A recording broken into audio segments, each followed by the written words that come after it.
پھر فرمایا والمستحل لحرم اللہ، اللہ کی حرمتوں یعنی جن کی تکریم کرنا ضروری قرار دیا گیا اور جن چیزوں کو اللہ نے حرام قرار دیا اس کو حلال قرار دینے والا، اس پر بھی لعنت ہے۔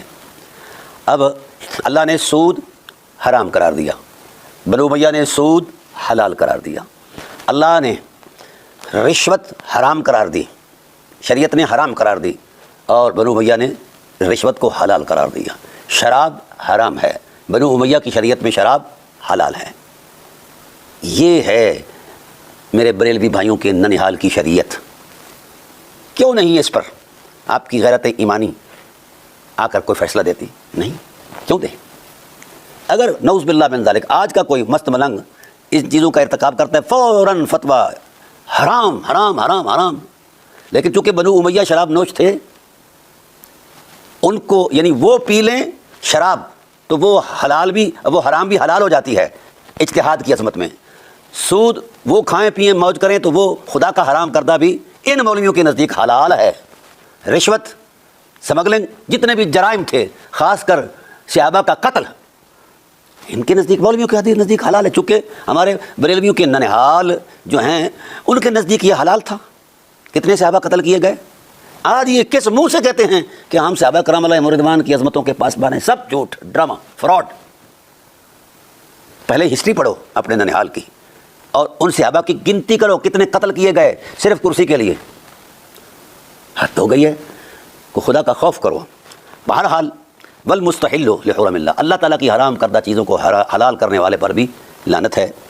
والمستحل من اطرتی ما حرم اللہ، رسول اللہ کی اطرت کو ستانا قدرت نے حرام قرار دیا ہے، اور بنو امیہ نے ابتدا سے لے کر آج تک اموی مولوی بھی اطرت کو ستا رہے ہیں اور اللہ کی حرام کردہ چیز کو حلال سمجھ رہے ہیں۔ نشہ کیا ہے کہ آپ بڑے پاسبان صحابہ ہیں، تو کیا اہل بیت صحابہ نہیں ہیں؟ ان کی تذلیل کرنے والا ویسے تو بڑے سخت فتوے دیتے ہیں بریلی شریف سے کہ جو شخص صحابہ کی توہین کرتا ہے، شیخین کی توہین کرتا ہے، ان کی خلافت نہیں مانتا وہ کافر ہے، جو اس کو کافر نہیں کہتا وہ بھی کافر ہے۔ اب اس کفر کا کون ذمہ دار ہے جس کو رسالت کی زبان نے بیان فرمایا ہے؟ اس کا کون ذمہ دار ہے؟ اور پھر گیت گاتے ہو، پھر کہتے ہو کہ جناب والا فلاں کی سیاست زندہ باد، فلاں بے خطا بے خطا بے خطا بے گناہ بے لا خطا، واہ واہ واہ واہ واہ، خطا کار پھر اطرت پاک ہوئی، خطائیں پھر قرآن مجید میں نظر آئیں آپ کو، رسالت پناہ عالم صلی اللہ علیہ وآلہ وسلم کے نظم شریعت کے اندر خطا نظر آئی۔ ہاں جی، تو میں گزارش کروں گا کہ اپنے رویے پر نظر ثانی کریں۔ پاکستان کی سلامتی کے لیے کردار ادا کرنے کے لیے یہ چیزیں ناقابل برداشت ہیں کہ تم جو مرضی کرو۔ یہ چیزیں میں تو نہیں کہہ رہا، زبان رسالت نے، اور یہ بات بڑے گلے کو رگڑ کر کہتے ہیں کہ فلاں صحابیوں کا گستاخ ہے۔ او بھائی، تم صحابہ کے گستاخ کو کافر کہتے ہو، میں کافر سے بھی بدتر کہتا ہوں، پر ایک انصاف کی نظر ادھر بھی ہو جنہوں نے رسول کی گستاخی کی ہے اور گالیاں دی ہیں رسالت کو، کیا ان کا کفر نظر نہیں آتا کسی کو؟ جنہوں نے بدع رسول پر خلاظت پھینکی ہے گالیوں کی، ان کا کفر نظر نہیں آتا؟ چونکہ وہ ننہال ہیں ہمارے مولویوں کے، لہذا وہ کافر نہیں ہیں۔ تو شریعت کا مذاق کیوں اڑاتے ہو؟ اور کھاتے بھی تم اہل بیت کا تھوکا ہوا ہو تو حمایت بھی اہل بیت کے دشمنوں کی کرتے ہو، یا یہ نمک حرامی نہیں ہے؟ یہ کون سی مولویت ہے؟ کون سا دینی وقار ہے؟ کون سی دینی شرافت ہے؟ کسی ملا کو کوئی حق نہیں ہے مصلی پر کھڑے ہونے کا، اس لیے کہ یہ مسجدیں، مصلی، یہ خانقاہیں اولاد ابو طالب علیہ السلام کی ملکیت ہیں، کسی ملا کے باپ کی ملکیت نہیں ہے۔ تو جن کے مصلی سے کمائی کرتے ہو، پیٹ پالتے ہو، اور انہیں کی مخالفت کرتے ہو، انہیں کی تکفیر کرتے ہو، ابو طالب کی تکفیر کرتے ہو، کبھی کوئی کرتے ہو کبھی کوئی کرتے ہو، کہتے ہو یہ مذہب مہذب اہل سنت ہے، لا حول ولا قوت الا باللہ۔ یہ اہل سنت نہیں ہے، اہل حوث ہیں لوگ جنہیں رسول اللہ کے بزرگوں کا حیا نہیں، اس کا کوئی حیا نہیں، خواہ وہ امام کعبہ کیوں نہیں ہے، کیونکہ رسول اللہ کے بزرگوں کی حیا کی حمیت میں اللہ کے قرآن کے اندر سینکڑوں آیات ہیں، رسول اللہ صلی اللہ علیہ وسلم کے 20 خطبات ہیں۔ ہم قرآن کا انکار کریں، رسالت کا انکار کریں، اور اس قرآن کریم کے اندر جو ان کی تکریم بیان کی گئی اس حرمت کا انکار کریں تمہارے کہنے پر؟ شرم کھاؤ مولویو۔ بہرحال ناظرین محترم، قرآن کہتا ہے وَلَا تَتَّبِعْ أَهْوَاءَهُمْ، خواہش نفس کی اتباع نہ کرو، قرآن کی اتباع کرو۔ تو میرا سوال ہے ملا اعظم کی پوری ملت پر کہ مجھے بتایا جائے کون سا ایسا حکم ہے نظام مملکت کے اندر ملک عزوز کے اندر جو اللہ کے نازل کردہ قرآن کی روشنی میں دیا گیا ہے.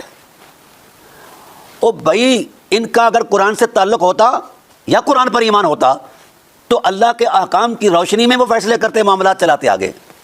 تو ان کا تو ایمان ہی کہیں نظر نہیں آتا اس حوالے سے. اگر نظر آتا تو یہ قرآن کے مخالف فیصلے کرتے. قرآن تکریم صحابہ بتاتا ہے اور یہ تذلیل صحابہ کے مرتکب ہیں. قرآن تکریم اہل بیت بتاتا ہے اور ان کا نظام تذلیل اہل بیت میں پیش ہے. بلکہ صرف تذلیل ہی نہیں کی، اہل بیت کو تحقیق کیا ہے. کیا یہی صلہ ہے کلمے کا؟ ویسے تو اعلیٰ حضرت رحمۃ اللہ علیہ فرماتے ہیں کہ اور تم پہ میرے آقا کی نوازش نہ سہی، نجدیوں کلمہ پڑھانے کا بھی احسان گیا. نجدیوں کے بارے میں تو ہمارا یہ خیال ہے، تو کیا امویوں کے بارے میں کبھی یہ لفظ نہیں آیا کہ کلمہ پڑھانے کا احسان گیا؟ انہوں نے کبھی کلمہ پڑھانے کے احسان کو یاد رکھا ہے؟ نہیں رکھا اور نہیں رکھیں گے. جس طرح اس وقت کا ملا اعظم اس وقت کے سادات کا احترام نہیں کر رہا. تو آئیے میں امت مسلمہ سے عرض کرتا ہوں، چونکہ ملا اعظم جو ہے یہ امت کا حصہ ہی نہیں ہے، یہ اپنے پیٹ کا حصہ ہیں، اس لیے ان سے کوئی خیر کی توقع نہیں ہے. ہم لوٹ آئیں اس فطرت کی طرف جس کی دعوت قرآن دیتا ہے، جس کی دعوت رسول دیتے ہیں.